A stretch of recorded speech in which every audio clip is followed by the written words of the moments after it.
Hi, my name is Will Johns. I have a furniture company that operates in the UK. I moved to Dubai recently. I just want to make a video about employing people. I've got staff in the UK. I think it's getting on for 22 now, maybe 20, slightly over that figure. I just wanted to give a breakdown of the cost. I don't think it's appreciated all the time on both ends of the spectrum. I can fully appreciate how staff feel, but I just wanted to break down how staff feel about their pay and just to break down the numbers, because I know we'll like our staff, if they're on, well, I'm going to do an example on £45,000. That's a very good salary in the UK. Like that is, I don't think the average is like 35,000. So 45 is well past that. You should, in theory, be able to provide for a family, feed your kids, operate on 45k. But I just want to break down like the cost, because I know the average cost of rent, food, travel, cars, blah, blah, blah, it was all very expensive. So I just wanted to break down, once you actually pay your staff these sort of figures, how it conspires. So £45,000 a year.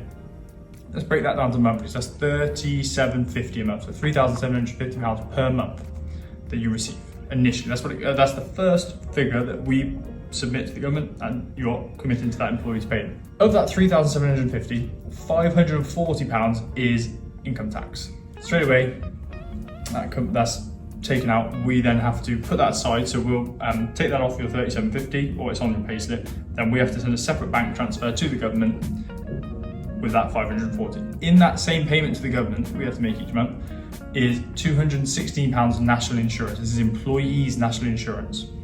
So that's £756 now of your payslip, of that £37.50 that's gone to the government and that bank transfer.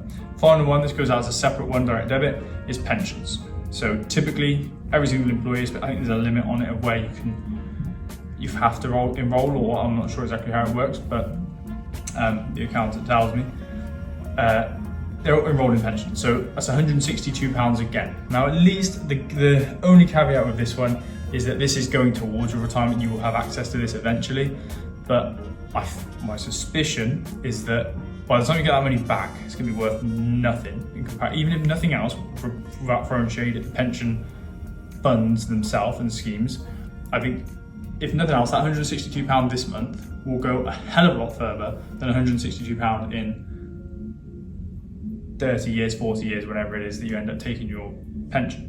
I think if you spoke to most people and actually explain the situation to them, you get taxed when you bring it out as well. It's not tax-free. You do get hit with some penalties when you bring it out, so you have to be very careful.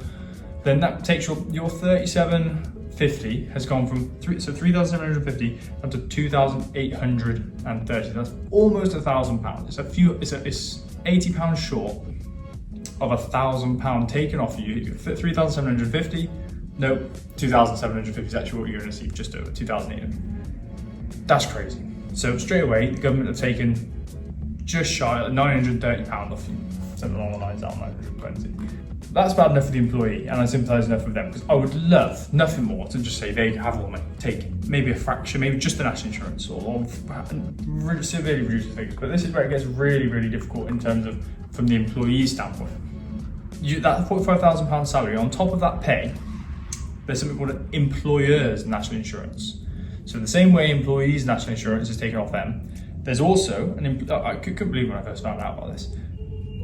Employers' national insurance then goes on top of the base pay. So on £45,000, that'd be £4,954 on top for no good reason. There's literally there's straight to the government and you can have your own opinions on how the government do it. I will spend it, but that's a huge amount on top. That's over 10%. Over 10% on top of the salary that we've agreed to give you. I mean, you want a bonus. These staff after a bonus. It's not a 10% bonus to you. It's 10% bonus across all of these costs. It's so important to keep in mind. It has to be managed, and I think the UK government have a real problem with this at the minute. Second one is employer pension. So if an employee pays a pension in, the employer has to match it up to a certain point. So I think it's up to 5%. I think 5% might be the maximum, but that comes in about. But what if it's only 3% that the employee pays in? It comes to across a year £1,163. So that £45,000 salary that was the middle mark. So the employees had their bit taken, but £45,000 was the headline. It actually costs the employer £51,100. So if you sit there and go, okay, Total cost to the employer is £51,000. The employee takes home £33,982. That's a £17,000 swing. 51, just shy, so 51,000 to 34,000. That's a £17,000 swing in salary.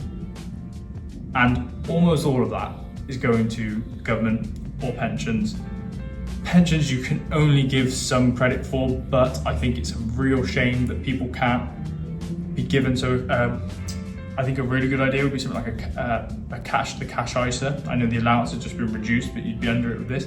If you said, I've got the discipline to just send you the money and you can just pop it in an investment. But yeah, that'll be a short one today, and we'll go from there.